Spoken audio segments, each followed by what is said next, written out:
Hello, welcome to another episode of 10 for the Chairman. This is where I take 10 questions from the subscribers and answer them to the best of my ability. I'm Chris Roberts, who is the CEO of Cloud Imperium Games and I guess director of Star Citizen.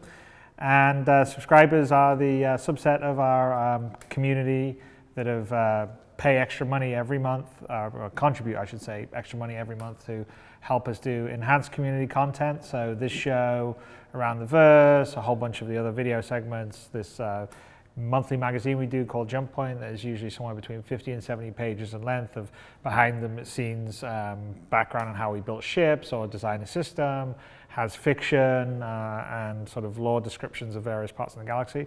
It's well worth a read, and also subscribers get some fun rewards for also helping us out and doing this extra content, like extra flair items in the hangars and availability of certain merchandise that are sort of released only to subscribers.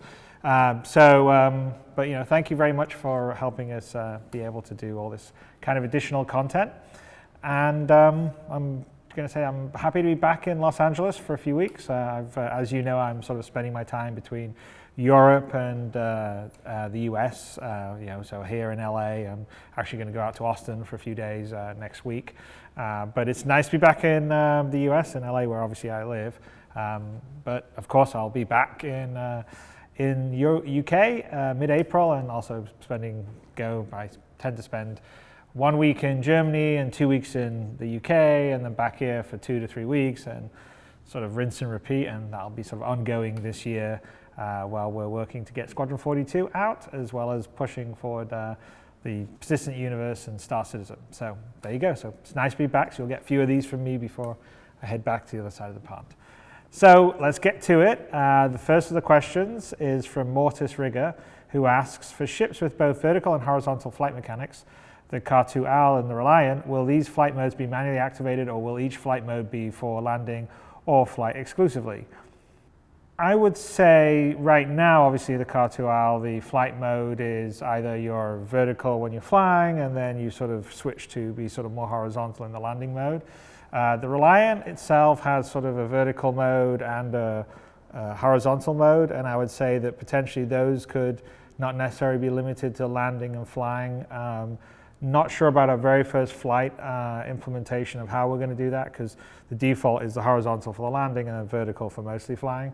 But the idea would be there would be reasons to, for instance, be horizontal. Say if you went down and you were flying close to a planet, you wanted more in an atmospheric model, you'd probably want to be sort of horizontal. And we're going to definitely allow you to have a lot more interaction with your ship and control of the flight modes and IFCS as time goes on. I mean, we've kind of in the middle of what we call this big item refactor we've talked about that has a whole usability refactor in terms of being able to switch on your HUD, turn off power, or switch off various systems you have and look around and interact in the cockpit. And so when most of that functionality is on, it'll allow you to sort of have more control over some of the features of whether it's your flight system or other features of your ship. And so that would probably be, you potentially could have two stages of something like the Reliant, where one, it's just sort of vertical for flying and then horizontal when it lands, and then later on when all that deploys and we sort of upgrade the kind of interactions and cockpits, you'll be able to maybe have more precise control of, I'm in landing mode, I'm not in landing mode, I'm in vertical mode, or I'm in vertical flight mode or horizontal flight mode. But ultimately that was kind of where we would be at. And the Reliant is actually built to be able to fly in both modes. The Car-2 Owl less so much, that's more about flies normally in the vertical mode and then deploys this way to sort of land. So anyway, I hope that answers the question for you. The next question comes from Schwarzkopf, who asks, when activating a distress beacon, for whatever reason, is there a chance the Banu or Jean will come to your rescue, or is this strictly for humans? Well, we haven't fully decided on that. We don't have Banu or Jean flying around right now, but I would think that a distress beacon generally will put a distress out if you're listening for it. Potentially you're someone that wants to earn some money by rescuing people stranded in space, or you just want to be a good Samaritan. You can pick it up and you'll get an indication of where they are and you can fly to it.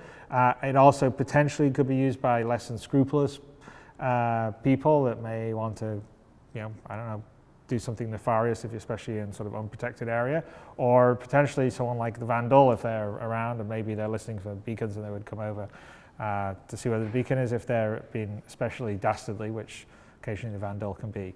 But it's still something that we're going to flesh out. It's one of the features that we're going to be putting in a proper sort of distress beacon system for the future, not the next revision, the next 2.4, which is the next one we'll have out, but not very long after that we will actually have the sort of distress beacon, which is sort of a fun, it's not just going to be about the beacon, it'll be about you able to give your position to friends or other people that you're flying with, so you can sort of coordinate meeting each other, or if you're stranded in space, someone coming to rescue it.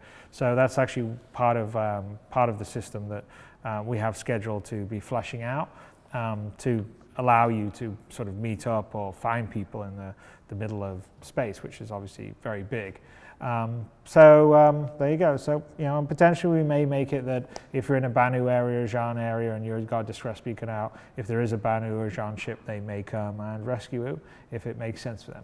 All right, next question comes from Jesse Blue, who asks, during last month's subscriber RTV, Dave Haddock mentioned that he did not know how localization would work. Will Squadron 42 be available in localized versions on release day, or will you first release the English version and later add the version for other languages? That's a good question. We have built localization into the game, so there is localization hooks for everything, like whether it's use prompts or people talking. So it's all there, and then this is really just going to come down to sort of a time scale aspect. So once we have everything locked on the English version, then of course we'll start to do the translations. Some of them will do full dialogue and voice translations. Some will just do subtitles.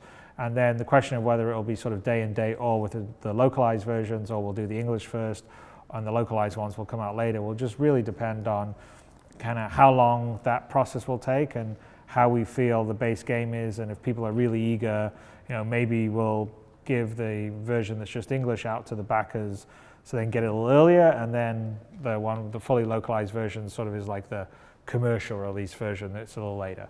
But we haven't scheduled that fully yet or figured it out. We have a sort of plan for it and we have the hooks for it, and it's really just about like the amount of time it takes to finish doing the language translations, especially the sort of dialogue, which is kind of like dubbing if you were doing a film, and getting that back into the game and pushing it out. And since we deliver digitally, we don't really have the same criteria that maybe you would do if you had a box release. Like in the old days when I used to do a Wing Commander, and probably true on the console games, you had to do all the localization then because you're putting it in a box and it's going out the door.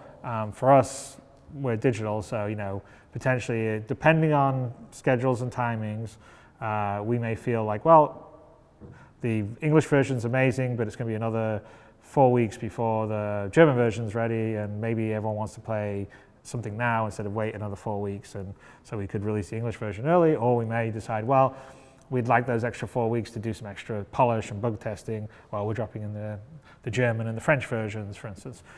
So not fully decided yet, but those are kind of the factors that come into play. All right, next question comes from Not So Accurate, who asks, will we get to see a ship-mounted shotgun type weapon? I'm talking high power in close range and low powered scattered at long range with potential to maim ship components, clear lesser asteroids, and take out EVAs like they're clay pigeons. All right, so I get it on the not so accurate side with the not so accurate spread weapon there. I think that's a pretty good idea. I know that to my knowledge, we don't have a sort of shotgun style weapon for a ship on the schedule in the immediate future, but I would say that would be an interesting type of ballistic weapon that you could have for sort of short range stuff. So therefore, like people trying to EVA you, it's sort of like an anti-personnel weapon you could deploy, and kind of sort of wide hitting component damage on a ship up close would be pretty interesting. So it's a good idea. So I think we can put that sort of into the hopper. I mean, I will say that as we start to finish up all the components in the implementation, and we move towards the persistent universe where things like ammunition, whether it's your sort of ballistic weapon ammunition or missiles, there'll be fuel, all things that will actually be consumables. Basically, when you're flying around, you're going to have to earn money by earning missions, and so if you fire all the rounds from your Gatling gun or you fire your missiles, you're going to have to go and spend some UEC or alpha UEC in the sort of pre final, the SC alpha version of the game to replenish them. And so what's really going to happen is the idea would be that the ballistics and the missiles are actually quite effective and probably more effective than an energy weapon. But of course, energy weapons don't have the same ammunition. They don't have a finite amount of ammunition or a finite amount of shots. You can keep on firing as long as your power plant's active and you have enough power and you're not overheating.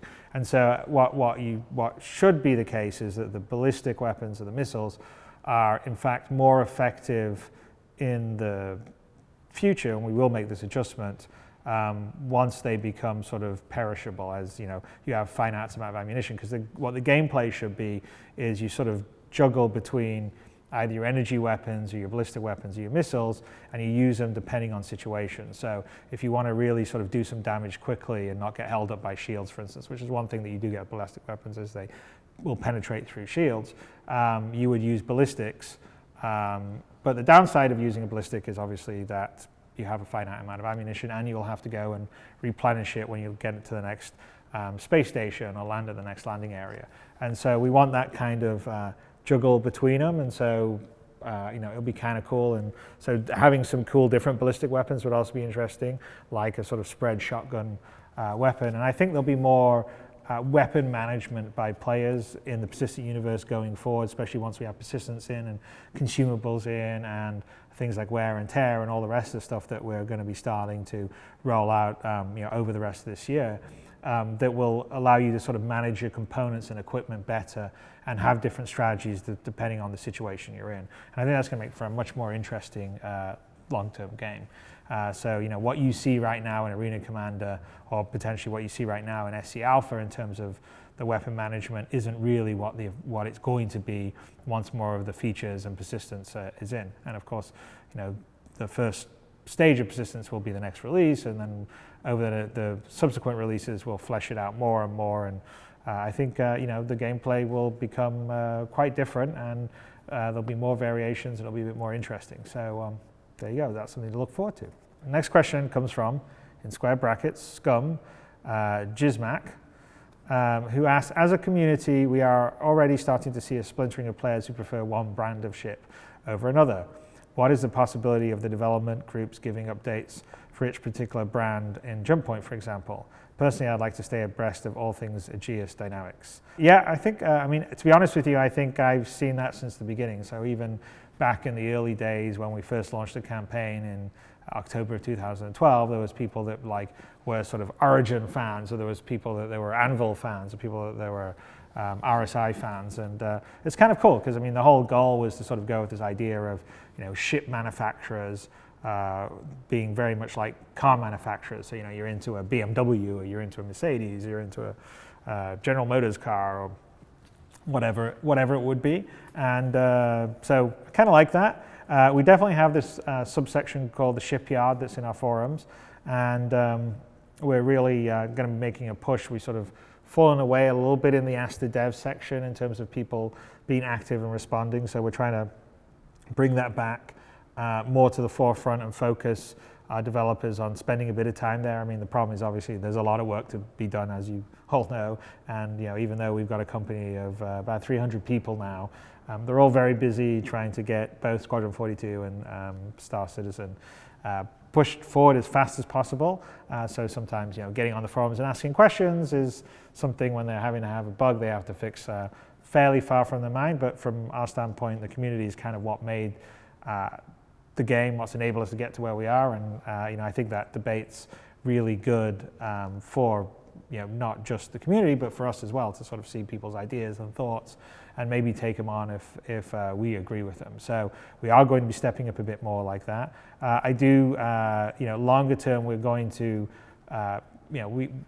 we kind of want to establish the ships that we've got, and then we really, as the universe goes on, it should be like the way that Ford is and Fiat is and BMW is and Mercedes is. Well, we will, the different manufacturers will sort of vie for each other for certain markets, and they'll do updates of ships. So like longer term, we won't redo the ship anymore. What we'll do is we'll have a new model of the ship, just like there's get the new 2016 Ford Escort or something, which will have some different features, maybe a little different body style, but it'll be in the same sort of car category. And so longer term, that's actually something that we're planning to do. Once we've got our base foundation of ships in, we're going to start to have fun with that to make it sort of much more like you sort of see in the real world. And again, that will be fun. I think those are all the sort of elements where we take aspects of the real world and sort of weave them into the fiction and the fabric of the universe of Star Citizen. It sort of feels sort of real because you sort of see analogies to stuff every day in life, and having rival sort of ship manufacturers in the way there's rival car manufacturers in the real world is an element of that. So there you go. So I think and Aegeus right now is very strong because they've been doing quite well. The UK team is what you would call sort of the Aegeus team, although they're now branching out and doing RSI stuff on the Bengal carrier and a few other things. But we've got the Drake team over here in the LA studio and in the Austin studio. I think they're going to be there doing some pretty cool stuff, and so we'll see what happens. We got to get back to doing some cool Origin stuff, and the MISC stuff's been going well. So who knows? Lots of stuff to be done, lots of manufacturers to compete, and lots of cool ships to be made. All right, next question comes from Torian, who asks, as more citizens try to join Port Olisar, the instances fill up and there's no space for additional players. Will there be more slots in the instances around Crusader in the future? So I'm assuming that whether we're talking about the actual instance itself in terms of the fact that now we have 24 players, and whether there's space for the ships, or whether we're going to get above 24 players. So the answer is yes, long term, we are absolutely going to have more than 24 players in any single instance. We will also open up some of the other spokes on Port Olisar. There are actually 64 sleeping habitations in Port Olisar, basically arranged between 4 groups of 16 and 4 spokes. And we're going to do connections between the spokes and add things like some shops and stuff on Port Olisar. And by the way, Port Olisar is sort of a template of a sort of way space station that you could stop off and trade or repair your ship and do stuff like that in the longer term persistent universe. So we'll be fleshing out that, giving it more functionality, giving it more life. And we'll make it more functional to have more players.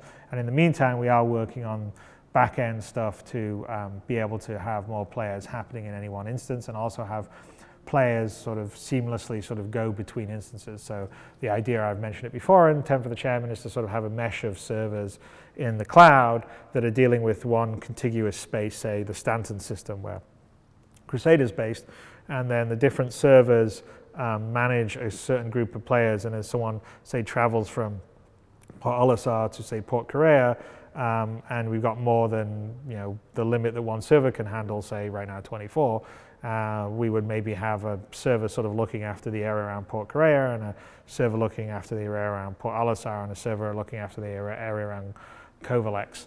And as you move between these, you'd be handed off to the server that would sort of be authoritative in that area, but that server would still tell the other servers what your position is and kind of what your state was. So any one server has a snapshot of all the entities or all the players in the system. They're just only simulating the ones they have responsibility for, and that's a technique that we'll be able to increase the player count on a server. The other thing is increasing the sort of efficiency of the code on the server and how it can utilize multiple cores, because I think I pointed out before, currently we run 8 dedicated game servers on one actual physical server in the cloud. So the physical server has 32 logical cores, so it's about 16 actual physical CPU cores, and each one of our game server DGS instances runs 4 logical cores, so 2 physical cores. And if you just decided, no, we're not going to run 8 instances on this one physical server, we're just going to run one instance, right there and then, you would be 8 times 24. So that's a fairly decent number, right? Almost 200 players, and that's without even scaling better optimizations and performance and stuff. So we are working on that. It's all stuff that's happening. It's kind of a bit of a trade-off because you can kind of see that when we release a new like 2.2 or 2.3, sometimes performance goes down, sometimes it goes up. And a lot of the problem is that we sort of add some new features in and we don't really see the impact of them under load until it's actually out in the PTU or even out live, because we don't, in our internal test environment, even with 30-odd testers, it's not enough to stress it in the same manner that thousands of testers do in PTU, or hundreds of thousands of people do when it goes fully live. So we're constantly sort of working on that. We're working on sort of optimizing code, but we're actually in the middle of a massive sort of back-end rewrite. Like, we're completely changing the way the serialization works to a much more efficient, logical way, which is the item 2.0 system we've talked about, which has been sort of ongoing, is a fundamental part of that, because we're restructuring sort of the way entities are set up. So we're changing it completely away from the way it was done in the old CryEngine to be a more sort of very component-based setup and much more logical, and we're only really serializing data that we need to serialize instead of big globs of data. It's not nearly as I guess fixed as the old system was, because the old system was really built for a sort of a small 16-player or 8-player multiplayer game, sort of deathmatch, FPS shooter style, whereas we've got something that we need to be up for long times, hours or days of time, have the server up and have hundreds of people on it, and so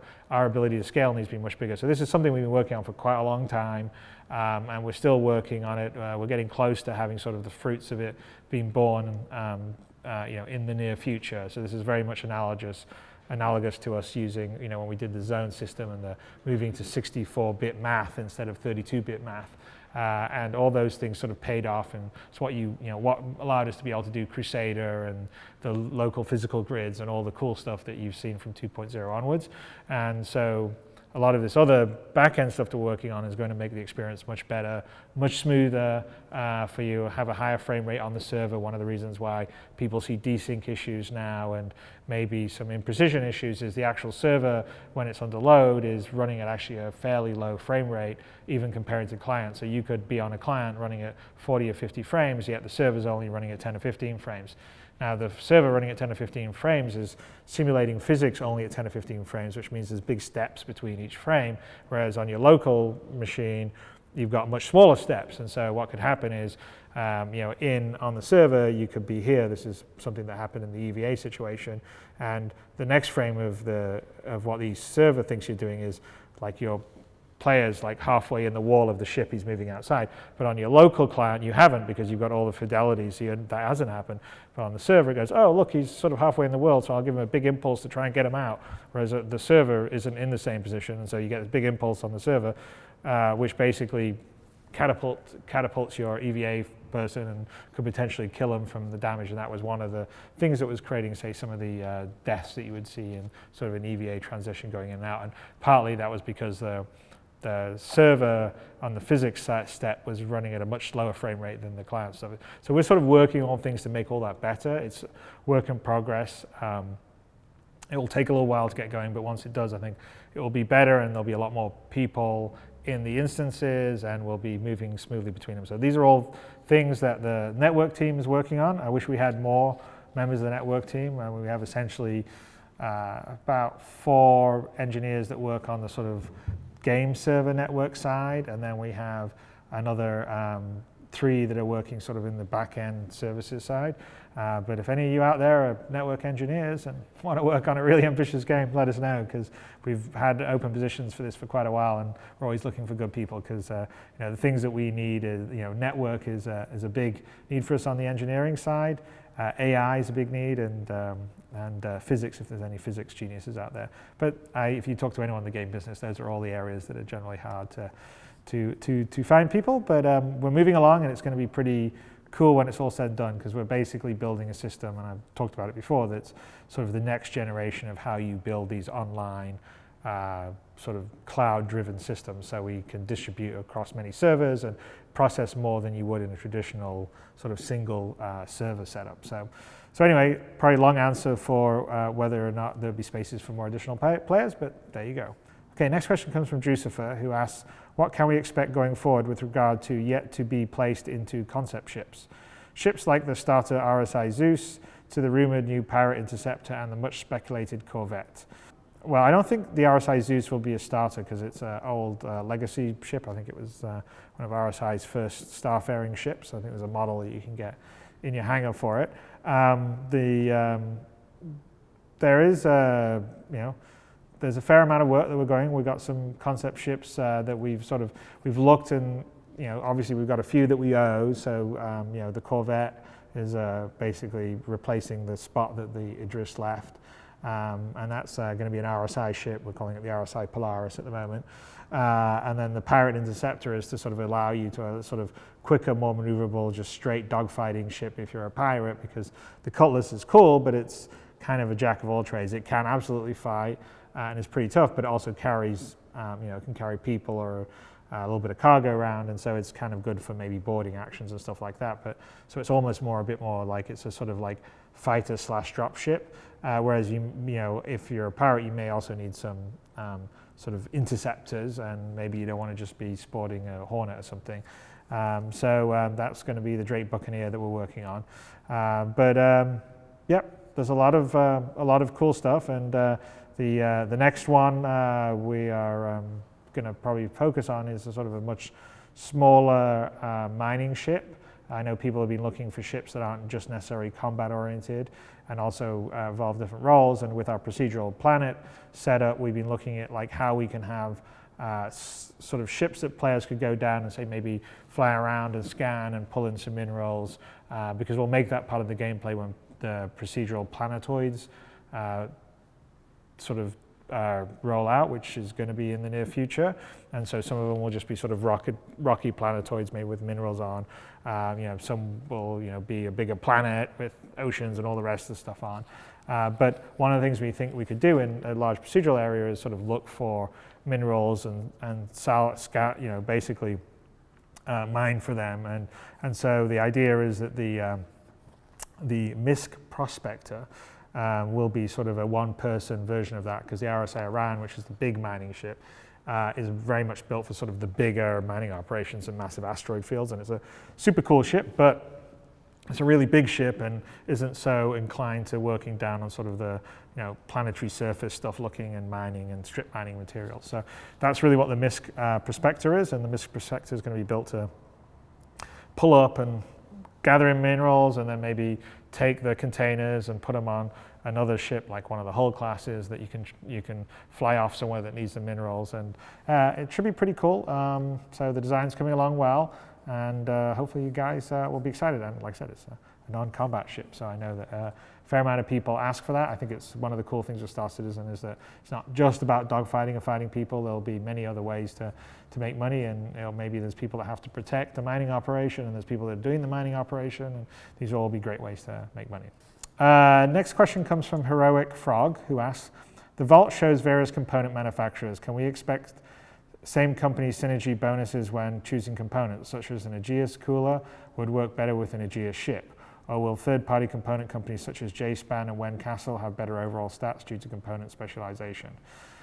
That's actually a very good question. Right now, we aren't conceiving of same company synergy sort of bonuses. And there certainly could be a case where there will be some equipment that, say, an Aegis ship has the only kind of cooler that fits is an Aegis cooler, which is kind of the case in the real world in some cases. There's that, but I would say that in general you would look at the stats of the component and its sort of quality level, and that would sort of dictate on how it performs and how it would help in your ship, and whether or not there was a bonus because Aegis works better with the an Aegis component works better with an Aegis ship.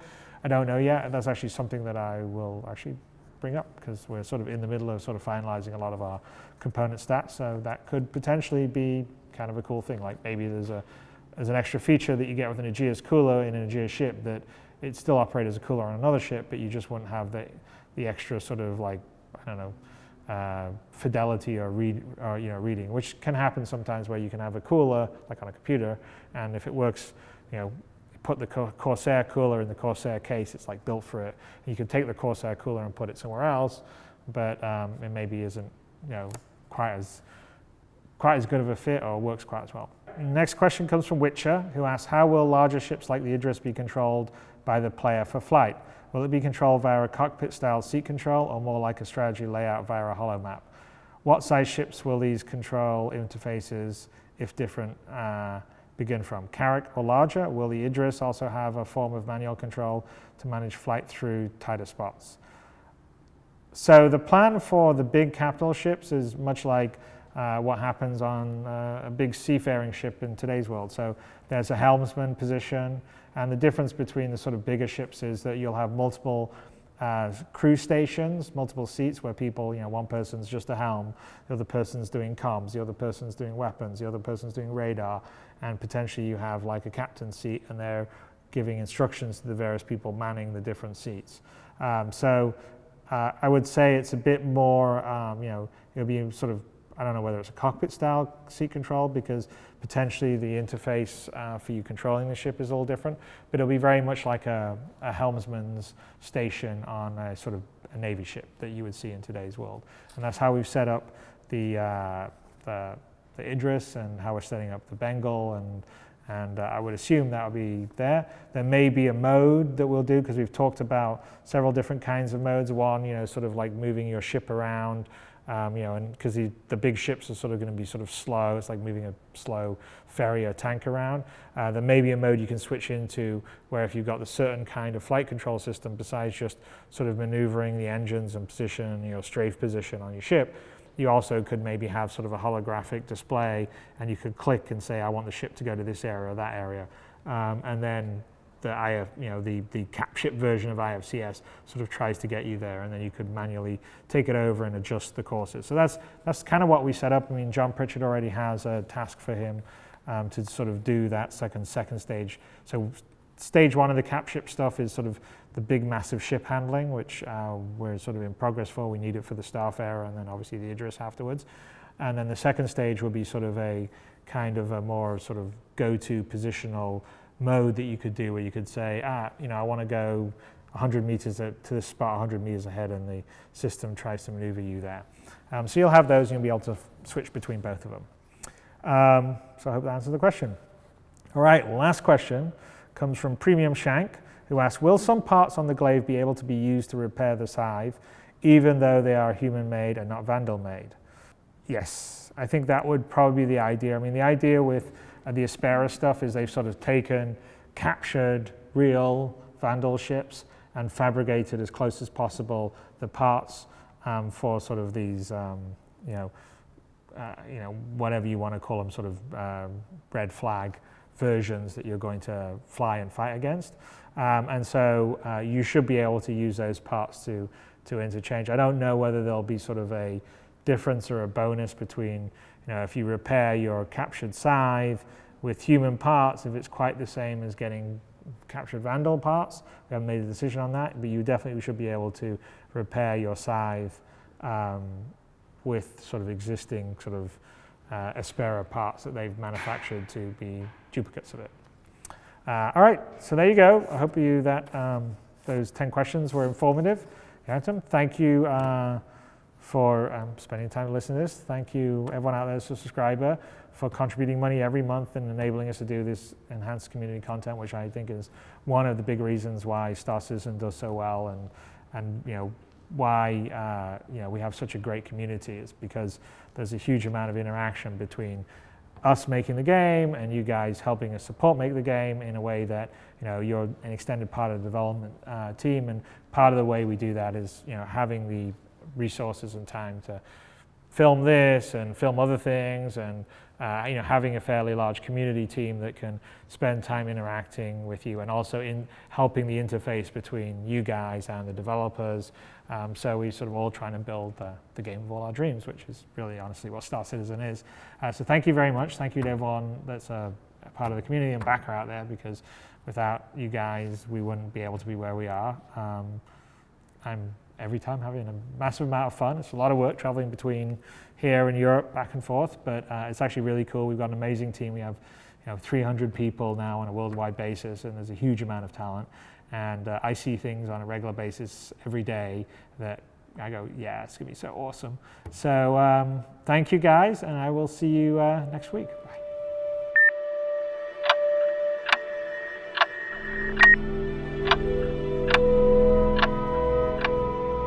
Hey guys, thanks for watching 10 for the Chairman. If you guys would like to see more episodes, go here. If you guys would like to subscribe to our YouTube channel and always keep up to date with all our video content, go here. And if you guys would like to watch episodes of Around the Verse, go here please. And I will see you in the verse.